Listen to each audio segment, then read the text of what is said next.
We don't have a meeting on Monday, which I know is disappointing everyone to only have 2 Oh, meetings. really? Yeah. Actually, I'm going to call the Thursday, March 18th, Finance Committee meeting to order. You'd think I would have this memorized by now. We are now using Zoom webinar for meetings, which allows for public to participate in the meeting as an attendee. Attendees must register to participate. The registration link is unique to the meeting. The registration link can be found in the description of the Nantucket Government TV YouTube live feed for the meeting. People registering to be an attendee must use their names, otherwise they will not be allowed to participate. Attendees will join in listening mode. They can click the raise hand button if they wish to speak. The chair will call on those who've raised their hands in the order in which they were raised. The YouTube chat will no longer be enabled, and all questions should be directed through the chair. As a preliminary matter, this is Denise Cronow, Chair of the Nantucket Finance Committee. Permit me to confirm that all members and persons anticipated on the agenda are present and can hear me. Members, when I call your name, please respond in the affirmative. Jill. Aye. Thank you. Peter McEachern. Here. George. Here. Peter Schaefer. Here. Stephen. Here. Joe. Here. Chris. Here. Thank you. Staff, when I call your name, please respond in the affirmative. Brian Turbot. Present. Rick Sears. Here. Terry Norton. Here. Thank you. Okay. Good afternoon. This open meeting of the Finance Committee is being conducted remotely consistent with Governor Baker's executive order of March 12, 2020, due to the current state of emergency in the Commonwealth due to the outbreak of the COVID-19 virus. In order to mitigate the transmission of the COVID-19 virus, we have been advised and directed by the Commonwealth to suspend public gatherings, and as such, the governor's order suspends the requirement of the open meeting law to have all meetings in a publicly accessible physical location. Further, all members of public bodies are allowed and encouraged to participate remotely. The order, which you can find posted with agenda materials for this meeting, allows public bodies to meet entirely remotely so long as reasonable public access is afforded so that the public can follow along with the deliberations of the meeting. Ensuring public access does not ensure public participation unless such participation is required by law. This meeting will feature public comment as previously noted. Please note that this meeting is being recorded and that all attendees are participating by video conference. Accordingly, please be aware that other folks may be able to see you and to take care not to screen share your computer. Anything that you broadcast may be captured by the recording. All supporting materials that have been provided members of this body are available on the town's website unless otherwise noted. The public is encouraged to follow along using the posted agenda. We are now turning to the first item on the agenda, but before we do so, permit me to cover some ground rules for effective and clear conduct of our business and to ensure accurate meeting minutes. I will introduce each speaker on the agenda. After they conclude, I will ask the Finance Committee members if they wish to make a comment, questions, or motion. Please hold until your name is called. Please remember to mute your phone or computer when you're not speaking. Please remember to speak clearly in a way that helps generate accurate minutes. And finally, each vote taken in this meeting will be conducted by roll call vote. May I have an approval of the agenda, please? So moved. Okay, and the second? Second. Okay, George, Aye. Peter McEachern, Aye. Jill, Aye. Peter Schaefer, Aye. Stephen, Aye. Joe, Aye. Chris, Aye.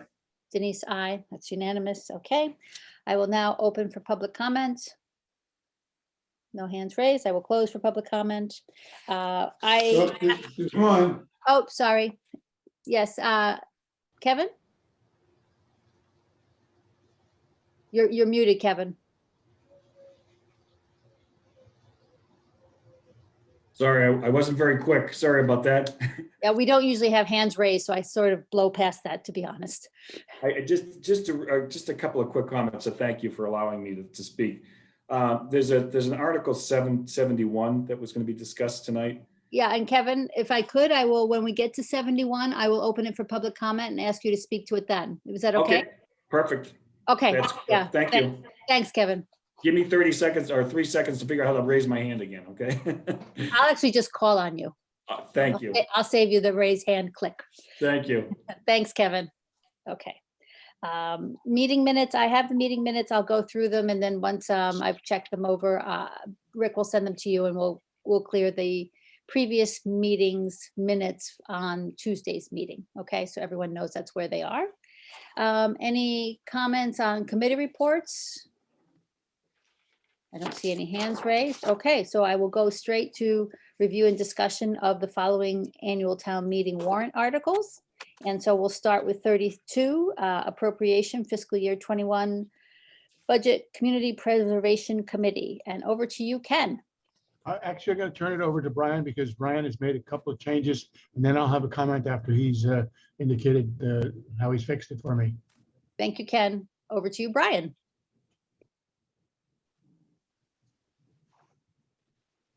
Sorry, Madam Chair. So I believe that Rick sent you the article, and it was for everybody to review. It substantially did not change anything other than there were a couple math errors that needed to be corrected, which we have stricken and replaced with the correct numbers, leaving the previous numbers that were submitted in the citizens petition as is, and inserting the corrected numbers for the allocations and within the article.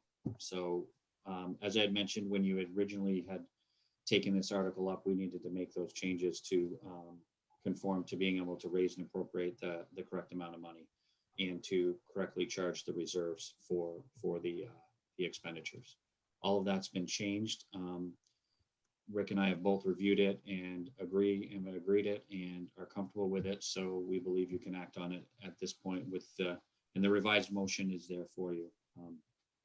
So it should be, the total raise should be $2,836,175. Thank you, Brian. Ken? I just want, first of all, I wanted to thank Brian and Rick because sometimes I need better glasses because I read a 6 as a 0, and then I couldn't add at the bottom. I need a new calculator. But actually, the only thing that I wanted to point out is that this is our 18th or 19th year, and CPC started in 2003. And what I was really interested in is that over those years, we have funded 46 different organizations, town and government organizations and nonprofits. And in that time frame, we have funded 178 different projects.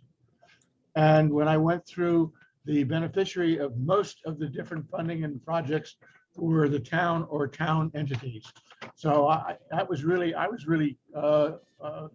surprised at how many different organizations and how many different projects we had done over the years. So I thought it might be of interest to you to see that the CPC has in fact really done what it was supposed to have done.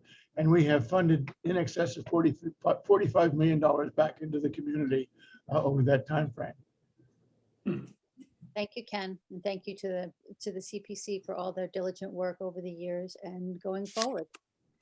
Any questions or comments for Ken or Brian? Motion to adopt? Thank you. Second. Thank you. By roll call, Peter McEachern, Aye. Jill, Aye. George, Aye. Joe, Aye. Stephen, Aye. Chris, Aye.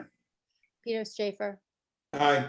Denise, I. That passes unanimously. And thank you, Ken. Thank you, Brian. Thank you, Madam Chair. Okay.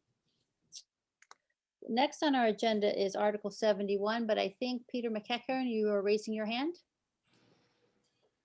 Yes, if it pleases the FinCom, I'd like to make a motion to reopen Article 70. Is there a Second that. Thank you. Okay, by roll call, this is the motion to reopen 70. So Peter McEachern, Aye. Jill, Aye. George, Aye. Stephen, Aye. Joe, Nay. Chris. That was an aye, Chris. You were muted. Okay, okay. Peter Schaefer, Nay. Denise, I. The motion is reopened. Thank you. Now for discussion and deliberation, Peter McEachern, would you like to start, please? I would like to make a motion to approve as noted. Chris? That's written, excuse me. Clarification. So Peter, you're saying the way it's written right there with the banning of the power equipment and current times and all that? Yes. I'll blame it on myself of brain freeze. I wasn't concentrating enough to understand when they were discussing the 40-foot or more in the property line. I was taking it in reverse. I mean, I'll just put it out there for the discussion. That's going to make me switch my vote the other way against it, unless we amend it to take out the power equipment and move the 5 p.m. to 6 p.m. Okay, I'm supportive of moving that to 6, Chris, so we can get there. okay. I could withdraw my motion to approve as is. We didn't second it yet, so that was just a proposal. Good. Thank you. I'm sorry. I guess I jumped the gun on the discussion. I'm sorry. That's okay. No, Okay. I think in my observation, Peter McEachern was making a preliminary, this is what I'm thinking motion rather than an actual motion, because I didn't Correct. ask for a second and it was just to elaborate the discussion. At least that's what I'm sticking to here. So I, From that, I will have Peter Schaefer also weigh in, please. Yeah, is there a lot of objection to eliminating the power tool, the electric power tool section out of here too? I think that was also on the table. It was two parts, Peter. yeah, Schaefer? were I to make the motion, it would be to approve, but to strike the sentence banning handheld power equipment and to move the end Okay, and the time. time Okay. to 6 p.m. I'm sorry, okay. Thank you for the clarification, Chris and Peter Mhm. Schaefer. Joe? Sorry, I'm running without a copy of the warrant or anything in front of me. Does the amended or the modified language of Article 70 still incorporate I think it was Mr. Zemicki's request to reduce the measurement distance to the smaller of the property line or 40 feet or something? I think there was some discussion at the last meeting that measurement distance be made fairly small. And I don't know whether that was requesting the town make that change on town meeting floor, or whether the language has been in the warrant, or whether he's expecting the FinCom to put that request in our comment or what. So I'm a little confused on that. I can help you there, Joe. I have it in front of me. So that's under 101-2, which I know you remember, of course, clearly. And that was the comment or the text read, measured from a distance of 40 feet or more from the source of the sound. And it was asked to be stricken the or more and 40 feet. Okay. Change it to whichever is closer. So 40 feet or whichever is closer from the source of the sound or the property line of the premises on which the activity is located at any time of the day or night. So that was, instead of 40 feet or more, it was 40 feet or whichever is closest from the source of the sound or the property line of the premises, which is activities located any time of the day or night. I don't know if that helps, but that's what, that was the wording he was looking at changed in this Okay. one to then. In my opinion, that's a pretty strict standard, especially if Mr. Zemicki is looking for the town to reduce the decibel or the sound level from 55 to, I think he was trying to have it reduced to 45. So. Well, we're still on 70 here, Joe. We haven't gotten. No, I know that, but these were edits that he was requesting to Article 70, not just his bill. So if they're not in there, I'm fine. Okay, Jill? I'm a little confused because I thought Joe had to, oh, I apologize. Joe, I thought you had to recuse on that. Sorry. I think I have to recuse on 71 because I am a board member, Chairman Commons. I don't see why I have to. I mean, I will if the committee thinks I should, but I don't think I have to recuse for the rewrite of the town's bylaws. What I'm concerned with was during our last meeting, Mr. Zemicki was suggesting amendments to the town rules that would, I don't know, I don't know if this makes me need to recuse or not, but it would certainly would make the enforcement and the application of these rules stricter. And I do have concern, I certainly do have concerns for anybody accused of breaking these rules, let alone Sherburne Commons. So, and certainly my sense was that Charlie Gibson was kind of the mind, don't make this so strict that we're going to be handing out tickets to everybody whose air conditioner is noisy. So, Thank you, Joe. George is first, Jill, then I'll come back to you. I think that, first of all, Peter, Joe made good points.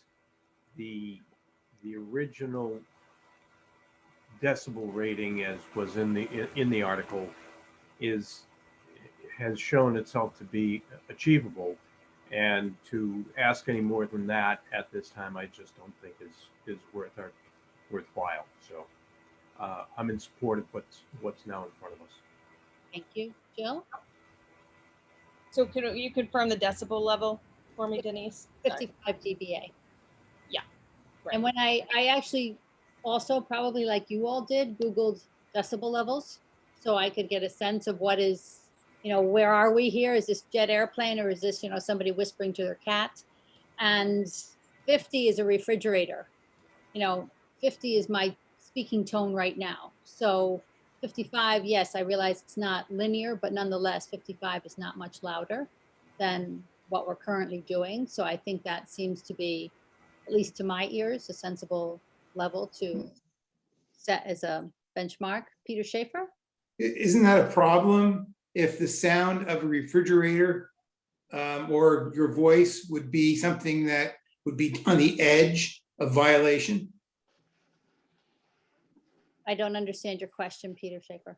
I'm saying, should the decibel level be higher than 55? Oh, well, 55 is what the town, I think, had before. I don't think the town is proposing a new frankly, I didn't read the old noise ordinance, so I think 55 was there before, and this is what the working group came up with and thought was a sensible number. I think it's really the discretion of Chief Pittman's people to go out and say, if it's 85, it's one thing, but if it's 56, come on, let's try to find a sensible way, or, it's like. Does anybody know what an air compressor is? Air conditioner compressor? According to Charlie at our last meeting, he was saying that all the new air conditioners and all the ones that have been in place now since 20 years are less than 55. He said Okay. so that's what, Charlie brought that up. Jill? I'm not trying to disagree with anyone, but very just fortuitously, I'm speccing some HVAC equipment for a home. It's a large home. It's a lot of HVAC equipment, and we're trying to, anyway, and the subcontractor gave us the specs, and it's at 56. And that's the quietest unit he can get. So I'm just throwing it out there. I'm not trying to influence anybody, but it was very curious to me because we've been talking about it. Stephen, somebody else might know more, or George, whoever. I'd really be curious. Thank you, Jill. But from what distance do you think that rating is? This is, the noise ordinance considers 40 feet from the source. Yeah. Right. This is for something that's gonna only be about 20 feet from the house. Right. George? It's a logarithmic scale, to be sort of halfway precise, about how the noise increases and decreases from the distance of the generation of the noise. But additionally, to Jill's point, if they're putting in big HVAC, it wouldn't surprise me at all if it's going to be in some sense fenced in or obscured, and that alone could cut off 3 or 4 dB from from what it was installed at. It's not a hard thing to do under those conditions. Thank you, George. So what we have in front of us is a motion to adopt, provided the time was extended till 6 p.m. and we struck the last line about power tools. section E of 101.1. Thank you.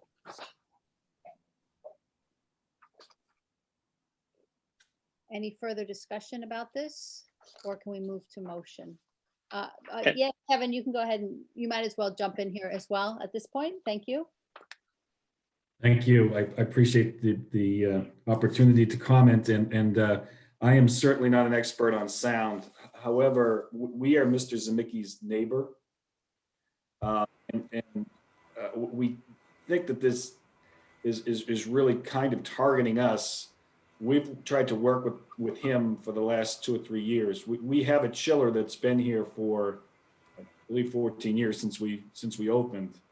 And I believe that we meet all the standards as of right now. And in response to some of their complaints over the last few years, we've put a fence up. We've had engineers come out and say that it meets the current standard.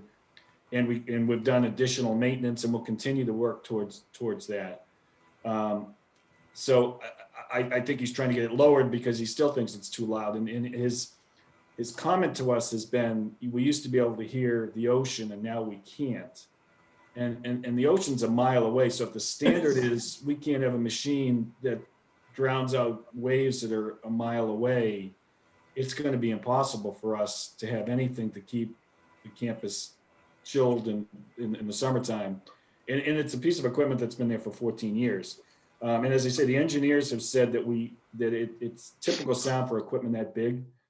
We also had the engineer take a look at it, and he said, although it's targeting our property, he says you're going to have, it's similar to, I forget who just said it, but it's going to have some unwanted consequences other places because it's been a piece of equipment that's met the standard. And so if it doesn't meet the standard here, the engineers we talked to said, he doesn't think the equipment at Noshab and some of these other new projects are going to meet it either based on these lower standards that they're asking. So we're just asking you to consider allowing us to keep a piece of equipment that's been there for 14 years that's worked. Because the consequence for us is if now we don't, and there's a $300 a day fine, to replace equipment like that's about $150,000. Thank you, Kevin. Thank you for the opportunity. Thank you. So are we hold on a talking second. about Dr. Steven, Zemicki's Steven? article? Go ahead. No, we're not. We're still talking about Article 70. All right, I was confused for a second because it sounded Yeah. like we were talking about a completely different matter. No, we were still talking about Article 70. I asked Kevin to speak just in case he had more knowledge about air conditioning than any of us had at this moment. So to see if he could add to that. So we'll put Kevin's comments to one side until we get to 71, and we will continue to talk about 70. Jill? So through the chair, can I ask Kevin what his decibel level is on this cooler? Did I miss the number? Sorry. Let's wait till we get to 71 on that, Jill, just so Joe can recuse because it is about Sherburne Commons. So. Okay, I Yeah. just want to make the point again. I'm looking at the spec sheet and the condensers are 61 to 63. I thought that we were not, well, I guess I did not think that we were trying to make anybody change anything existing. No, we're not. I mean, so 101-2, prohibited noises, air conditioning and air handling equipment, pumps, fans, compressors, sound level limit, measurement, violations and penalties. No person shall operate or cause to be operated any air conditioning or air handling equipment, swimming pool or spa pump, or an exhaust fan in such a manner as to exceed 55 dBA over a 10-minute period of time, measured from a distance of 40 feet from the source of the sound or the property line of the premises on which said activity is located at any time of the day or night. So from 40 feet away, is it over 55 decibels for more than 10 minutes? That's what the bylaw says. And this was Well, put and- together by the working group. Joe? Well, the working group said 40 property line or 40 feet, whichever, I think, there was an or less or whichever. No, It's- Closest to the source. no, I read it as the working group said it, Joe. Okay, so they're saying whichever is less, 40 feet of the property line. That was the working group's language. Measured from a distance of 40 feet or more from the source of the sound or the property line of the premises. 40 feet or more, or the property line. From the source of the sound or the property line. So if right. the device is within 40 feet of the property line, then it's the property line. Yes, and if it's within 40 feet of the item, so somebody's item is 100 feet onto their property, and we go trotting onto their property and stand within 40 feet of the condenser. So it has to be 40 feet from the thing that's making noise, or the property line, whichever is closer, I guess. Yeah. Right?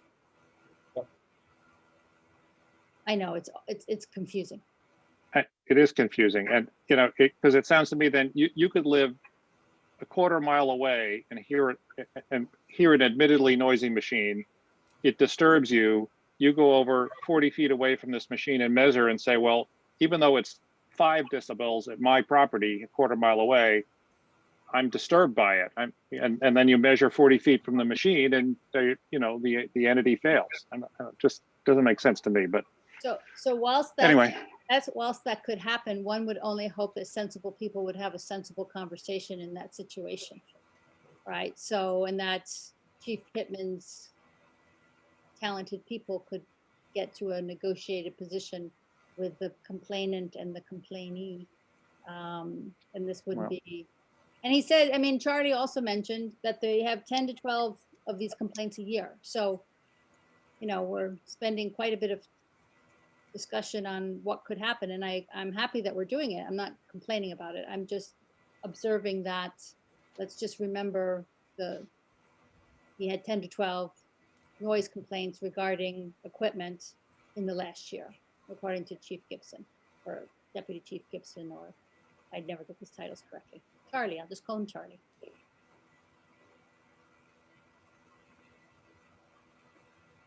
I don't think I can say anything else because it definitely would step across the fence into where I should recuse myself. So, and that was a pun, stepping across the fence. I got that. That was a good one. No, I was going to compliment you on it once we. Were you within 40 feet, Joe? I don't know. That I was at the property line, I think. So. Okay. What is the pleasure of the committee? George? I move the question. Thank you, George. If I was Sarah, I would be different, but I'm not Sarah. So, but thank you, George. So do I have a motion so the motion on the table was to move to adopt, provided we strike 101E's last sentence. Let me go back to that. Where is it? Sorry. We strike handheld lawn and garden tools with gas-powered engines shall be prohibited beginning July 2025. So that gets stricken. And we extend the time to 6 p.m. from 5 p.m. So I had not yet made that motion, but that accurately describes the motion I will now make. Thank you, Chris. Second that motion. Thank you, Stephen. And by roll call, Peter McEachern, Aye. Jill, Aye. Stephen, Aye. Joe, Aye. George, Aye. Chris, Aye. Peter Schaefer, Aye. Denise, I passes unanimously with those 2 modifications. Thank you. Thank you, Chris. Thank you for opening it back up. Yep. Okay. Now we are on Article 71. So fast reverse to Kevin's comments where I just opened public comment and closed it again because we heard him say it and closing it again. One of these Thank you. days I will get all the points of order in the right order. Thank you. And Article 71. So it's up for discussion. For the record, I am recusing myself. Thank you, Joe. So you're Joe, the private citizen for the next article, for Article 71. Thank you. Anyone have comments? I have one, but I would rather hear from the committee first. It's Peter Schaefer, thank you. Isn't this duplicating a lot of the stuff that's in the other article? That would have Because it been, says air handling equipment, and here it's air handlers, heat exchangers, air conditioners, condensers, dehumidifiers, they're all air handling equipment. yeah. I mean, Peter Schaefer, thank you for that. And that was going to be my comment, that I think it's redundant. And I think it's more to a certain extent more specific than what 70 said. And I remember Charlie saying this would be difficult to enforce one separate article in this way when we have the other article in place. So, So- Stephen? When the citizen warrant article was submitted, the town had not yet come forward with Article 70. So Correct. if I remember hearing the sponsor say, whenever we last saw him weeks ago, that if 70 were to pass, he will withdraw 71. It's not his intent to have this stand alongside the other. Thank you, Stephen. I don't think he can withdraw it. My understanding is that's not possible. What he can do is ask us to do what Mr. Mandel asked us to do last year, is say motion not to adopt or motion take no action. And because he can't actually, it's too late to withdraw it now that it's on the warrant, but we can make those two motions on this article. Or we can make motion to adopt, I mean, of course, but I'm just saying that's he won't pursue it. Let's put it that way. He won't go for a positive motion on the meeting of town floor if 70 was to, Right. Right. Right. So Right. he'll uncall it or whatever. he'll uncall it. I think it's called not calling it at all. Well, no, because he'll have to call it to see what happens with 70 so that he can discuss 71 if 70. Oh, I see. And then he'll uncall it. Yeah. And no not- wonder I never get points of order corrected these meetings. Come on, people. Jill, you had a question? Well, it was my question from previous about, I thought all this stuff was grandfathered in, so it shouldn't really affect the existing equipment at Sherburne Commons. I don't think there's any discussion of grandfathering. No, No, there's not been any discussion of grandfathering that I'm aware of. And I am in line with Stephen on this one, that I don't think this will need to see the light of day. Personally, I think I'm not a predictor of town meeting, that's for sure. I'm always surprised about what does and doesn't pass, but I would expect 70 would pass, and therefore 71 will be redundant. But Jill? I think, well, I think there's still a good chance it doesn't pass the town meeting personally, because there's a lot there and people get nervous about these things. But I'm totally on board with everybody with Jock's article, and I just want to make them mention on public record that, he's also facing the largest development that we've ever seen potentially being built next to him. So, I don't think people should feel like this article was targeted at just one property. Okay, thank you. Do I have any motions or any discussion? Joe, the private citizen? You're just waving, or you're going to be a private? Well, I was waving a little. Yeah, I'm trying to think of what's fair for me to say as a private citizen. I just think it's inappropriate for a citizen to use sort of town regulation to pursue what is in effect a private dispute with a butter. But I think 70 is certainly a good effort on the part of the town to rewrite the noise laws. I think that noise regulations, I think 55 is a reasonable standard, and I hope that the police continue to have the flexibility to negotiate these, disputes among neighbors. So I'll leave it at that. Thank you. Chris, you were raising your hand? Yeah, I was just going to make a motion that we take no action on the article under discussion. Was it 71? 71. Any further, may I have any further Second. discussion on I'd love a second in a second. Sorry. Can I have any further discussion on the motion? just a question, why would we not reject it? I mean, why would we do take no action? I don't understand. I only chose that because it seems like historically in my time on the board, that's what we do when the person sort of pulls back and says that they don't want to do it. But I'm up for a whole discussion on the distinction between take no action and move not to approve in our post meeting, because I could go on for hours, which I won't do. I am open to either of those, believe me. Thank you for not going on for hours. So there is a motion take no action on the table. Is there a second? Second. Okay. Any further discussion on the motion prior to vote? No? Okay, thank you. Peter McEachern, Aye. Jill, Aye. thank you.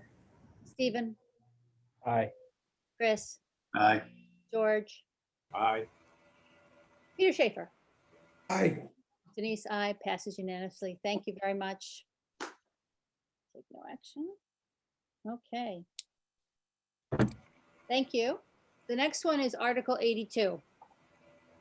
And this is the road sign one. Now, the trick on this one is that Libby reminded me, as she is good at doing, that the actual way the article is written is not correct. So if we are to approve it, we have to approve it with modifications in our motion. And I have them in front of me. And sadly, you're not going to like this, anyone. I don't understand them. So I'm offering that we have to postpone this until Libby can be on the call, because I looked through her comments today. And so, for example, what Kevin wants is the installation of regulatory signs larger than the smallest. You can't put in any signs other than the big one, other than the smallest possible ones.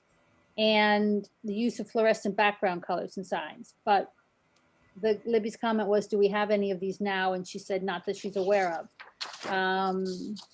In addition, he said not including when he meant that they are exceptions. I'm sorry. I didn't understand what would have to be changed on this, such that I could make a sensible motion that we could even debate. So if we were to make motion to adopt, we would have to rewrite part of his article for him in our motion. Am I understand?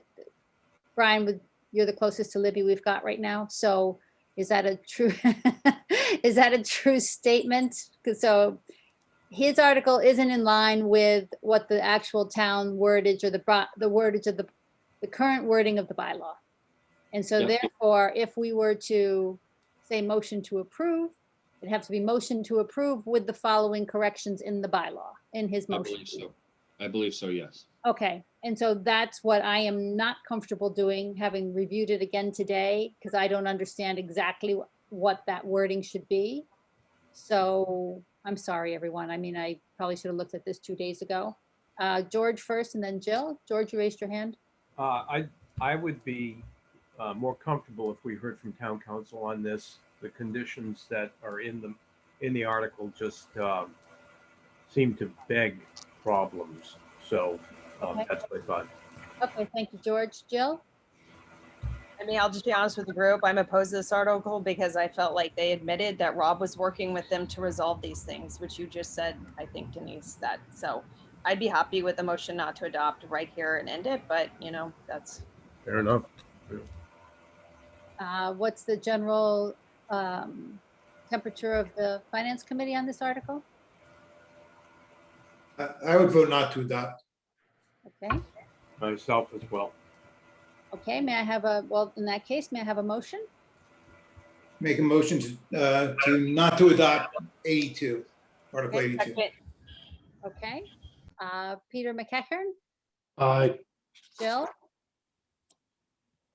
Jill? Aye. Thank you. Stephen, Aye. Chris, Aye. Joe, Aye. George, Aye. Peter Schaefer, Aye. Denise, I. Motion not to adopt. Okay. Thank you. Now it's over to you, Brian. Article 95, home rule petition issuance of pension obligation bonds and notes. Thank you, Madam Chair. So Hilltop Securities just to give you a little bit of an understanding of why we're doing this or requesting this. Hilltop Securities approached us in January with the interest rates the way they are right now, with a thought that it might make sense for the town to look at the possibility, and I want to stress that this is a possibility, it is not anything that is set in stone, but look at the possibility of issuing pension obligation bonds for all or part of the unfunded pension obligation that we are currently paying to Barnstable County. The funding schedule is set to expire in 2038, I believe it is. It is rising at 8.5% a year. So because of the unfunding and the schedule and the requirement under statutes under the Pension Reform Act of fully funding these by 2038, it's substantially increased on an annual basis how much the unfunded obligation pension assessment is to Barnstable County. So one thing that I will note is that this is a very long and arduous process. It's not something that happens very quickly. Hilltop has already started running some of the modeling that is required. We do need to get preliminary approval from the administration and finance and PERAC as we progress through this. Hilltop has had preliminary discussions with them because they've been talking to some of their other clients about whether they would have an appetite to do this. The first step on the town side is to file a home rule petition to the legislature, asking for them to file a bill that would allow us to do this. That's the first step that we have to do.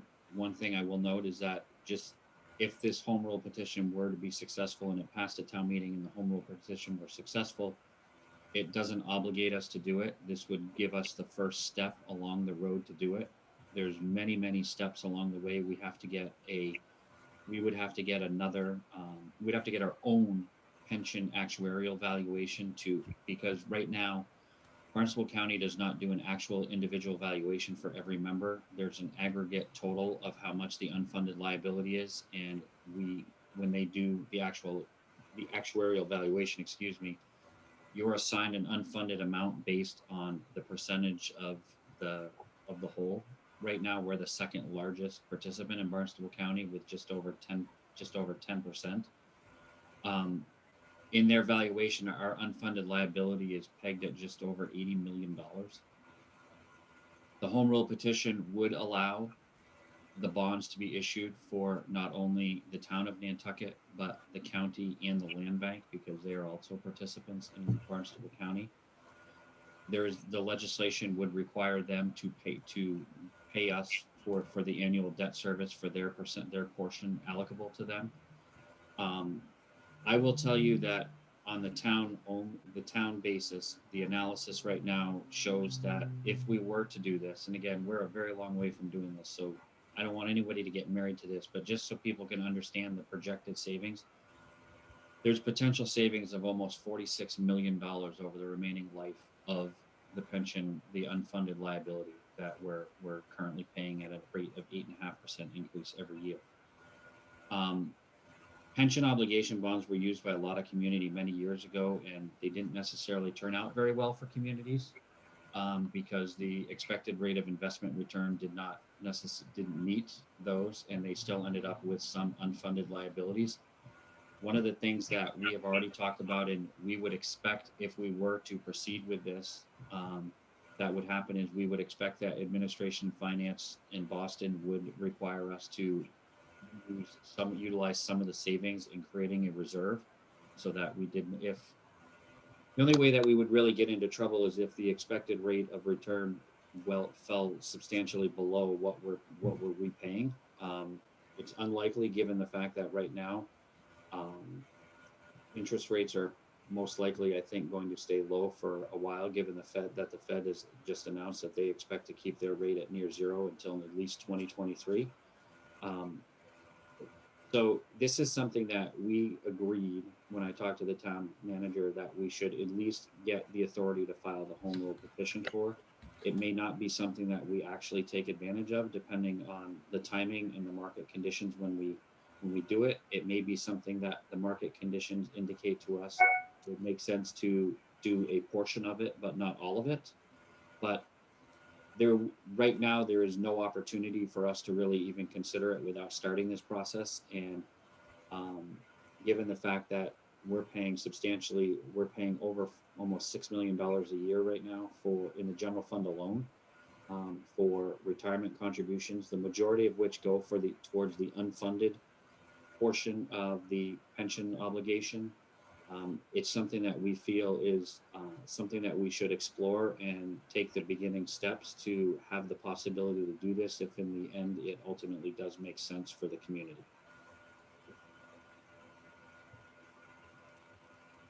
Thank you, Brian. Questions, Chris? Brian, would you have to come back to town meeting to actually issue the bonds? Yes, we would. We would have to So come that back. the actual financial impact of this, we would get another look at, and the Yes, town meeting would get another look at. This is just really the permission to take the step with the State House relative to our other home rule petitions out there. And, that's correct. okay, thank you. Peter McEachern was next, and then Peter Schaefer. Through you, Madam Chair, can I ask whose desk this thought process originated from? Well, it originated from our financial advisors' desks to my desk, to the town manager, to the select board, to the FinCom. Great, So thank it you. was originated in consultation with our financial advisors, who we work with on a pretty regular basis in exploring opportunities. Smart move. Or thought process. Thank you. Peter Schaefer, and then Joe. Yeah, I'm just trying to figure out where in this article it states that they can't issue the bonds. Where that big sentence, in act authorizing the town of Nantucket to issue pension obligation bonds or notes. So it looks would to me require- like It wouldn't would- allow us to do it because in order to authorize a borrowing, we have to have the amount, and would have to come back to town meeting and ask for an amount, the authorization to issue bonds in the amount of X. And we're not asking for any of that. We're asking for the authority to issue them at a later date, not today. Can that be somehow inserted into the article? We could ask bond counsel, but bond counsel wrote this article, and bond counsel was the one that specifically said that the next step is you would have to go back to town meeting to ask for it. So this article came direct from bond counsel, which has been used everywhere. Okay, my only thought is putting things in English so people can understand them. I mean, there's not going to be anybody who's voting on this at town meeting who's going to understand it. We barely understand it. So I don't know. I just think it's not written to be. Maybe you need to have an introductory paragraph before the legalese starts. Or Peter Schaefer, we could, We could with our accomplish that through motion, a comment. we could add a comment that says that says what you just said. Okay.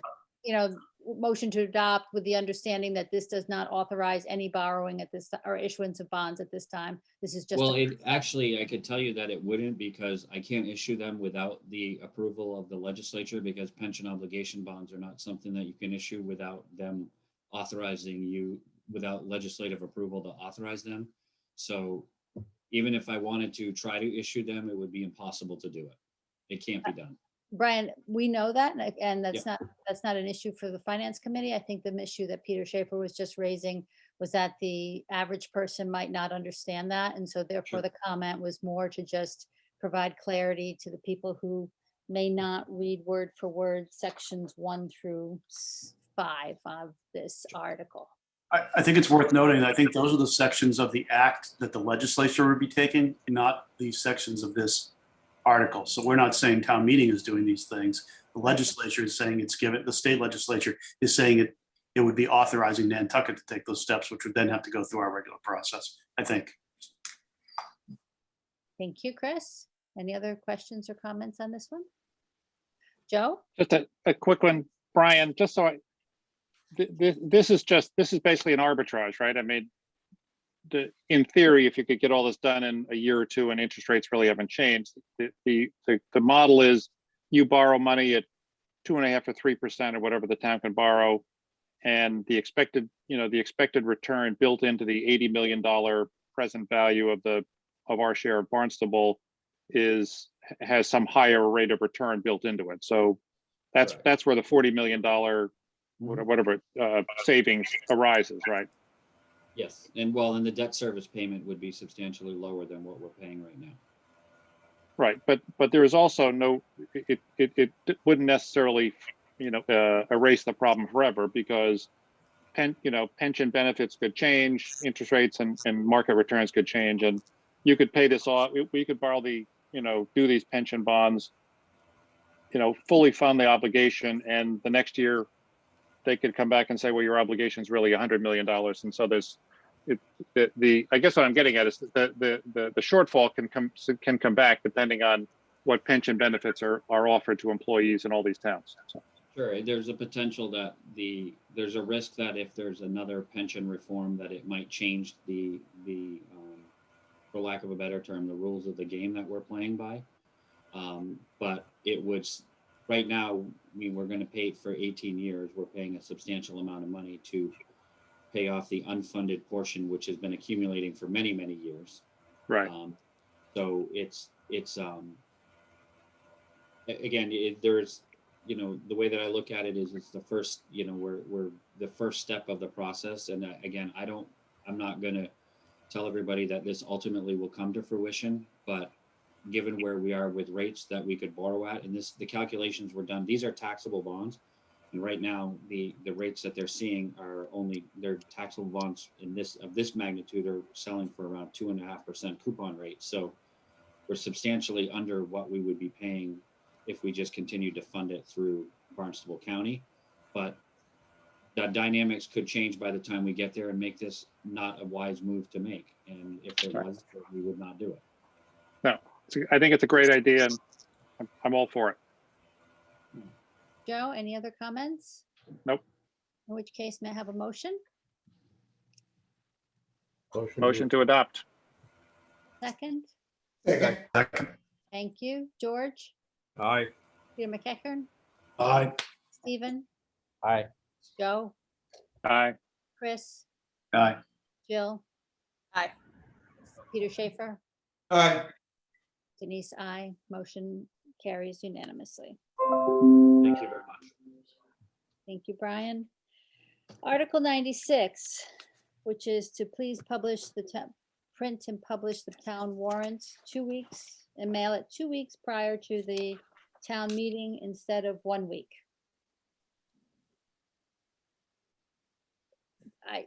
Do we actually need discussion on this? I mean, I know in the discussions I had with Libby about it is, what's the impact of this? Meaning the whole schedule has to be pushed back a week in order to make this deadline of 2 weeks mailing. I don't think 2 weeks mailing is a terrible thing because when, this year's warrant's 112 articles, last year's warrant was 117. For the people who read every article, it would be nice to get it more than a week in advance. So I'm actually in favor of this, just to make an early declaration versus waiting to see what everyone thinks. But I am open to, of course, the counterpoints of view. I encourage. I mean, personally, I don't think too many people who come to town meeting have even bothered to read the warrant, but I think everybody reads every word, Joe. It's a very engaged citizenry. You're well, never, I won't say anything. But yeah, I don't have any big deal with it. Okay, thank you. Other than it makes Libby's life a little more complicated. It pushes the schedule back a week in terms of the deadline for getting it out. Right. Stephen, were you about to say something? I think it's a good idea. I think it's a good idea. And like, I think we should have a later date. I think we've talked about having a later date for town meeting than that first, Monday or weekend in April anyway. So if the date of town meeting can be moved a little bit, then this can be moved also. Thank you, Stephen. Any other questions or comments? No? Well, then may I have a motion, please? Motion to adopt. Thank you, George. A second? Second. Thank you, Peter Schaefer. George? Aye. Peter McEachern? Aye. Stephen? Aye. Joe? Aye. Chris? Aye. I think we're getting into Sorry. meeting fatigue. Yeah, my Jill? grandson says that. Aye. Peter Schaefer? Aye. Denise, I. Motion passes unanimously. Thank you. Well, it's a little bit of a break, Joe, having your grandson instead of Peter McEachern's cat. So That's true. now, Brian, were there other articles you wanted to get us through tonight? Thank you, Madam Chair. If you're up for it. Article 5, which is the reserve fund, we haven't acted on, which is the motion would be to raise and appropriate $500,000 from the fiscal 22 tax levy and other general revenues of the town to establish a reserve fund for fiscal year 22 pursuant to Chapter 40, Section 6 of the general law. This is a standard article that we raise and appropriate every year for, as most members of the FinCom are aware, the reserve fund is within the sole discretion and purview of the Finance Committee, subject to rules and regulations that have been promulgated in state statutes for its use. Thank you. Any questions or comments on this? Chris? Motion to, oh, there are questions? Yeah, just, I think somebody asks this every year. Funds that aren't used at the end of the year go into free cash, is that? That is correct. Okay, thank you. Thank you, Chris. Any other comments before Peter Schaefer leaps in with his motions? Go ahead, Peter, leap away. A motion to adopt Article 5. Thank you. Second, Thank you. George, Aye. Peter McEachern, aye. Stephen, Aye. Joe, Aye. Chris, Aye. Jill. Aye. Peter Schaefer, Aye. Denise, I passes unanimously. Okay. Madam Chair, Article 111, which is appropriation to the stabilization fund. We are asking for a motion to move to take no action on the article. We're not proposing putting anything into the stabilization fund this year at this time. Okay, thank you. Any questions or comments? May I have a motion? Motion to adopt. May I have a I'm second? sorry. Motion, I'm sorry. Motion to take no action. Thank you. Peter Schaefer, do you want to take a second on that motion? I'll second that, yeah. Thank you. George, Aye. Peter McEachern, Aye. Stephen, Aye. Joe, Aye. Chris, Jill, Aye. Peter Schaefer, Aye. Denise, I. Motion take no action is unanimous. Thank you, Madam Chair. Article 112, which is the last article in the warrant, which is the appropriation of free cash appropriation that is there in the event that we need to make some appropriation from free cash. We don't envision making any appropriations from free cash other than the ones that will be in the various articles that we typically appropriate from. So we would ask for a motion to take no action on the article. Thank you, Brian. Any questions? May I have a motion? Motion to, No action. Yeah, no action. I'm All gonna right. take, I'll take Chris Glowacki's instead of yours, Peter Schaefer. Thank you very much. Would you like to, a second, please? I Second. second. Thank you. George, Aye. Peter McEachern, Aye. Stephen, Aye. Joe, Aye. Chris, Aye. Jill. Aye. Thank you, Jill. Peter Schaefer, Aye. Denise, I. Motion passes unanimously. Okay. Thank you. Okay. That's it, Brian, of our cleanup of those. It is, I know that Article 26 was posted in there, but I think we already actually acted on that last week. So I think that's it for today. Thank you. Okay. Depending on the outcome of Tuesday, we may have a few more to present, to put in there and present to you, but we're working on them as fast as possible to clear as much of your schedule as possible. Okay, thank you, Brian. Just a final comment before we wrap up tonight. Number one, always thank you very much, everyone, for being here. Secondly, on our motions on Tuesday, which are all the housing related articles, what we're going to do, and this is the time to comment on this if you would like to comment on it, which is I am not going to open the meeting for public comment. I'm going to open the meeting for deliberation and discussion only among the FinCom members. We will have the proponents so Land Bank will attend, Affordable Housing will attend, all the people who need to answer our questions will be in attendance, and we can absolutely ask questions of anyone that's at the meeting. But what I felt is that we've had quite a lot of citizen input and discussion already on these articles.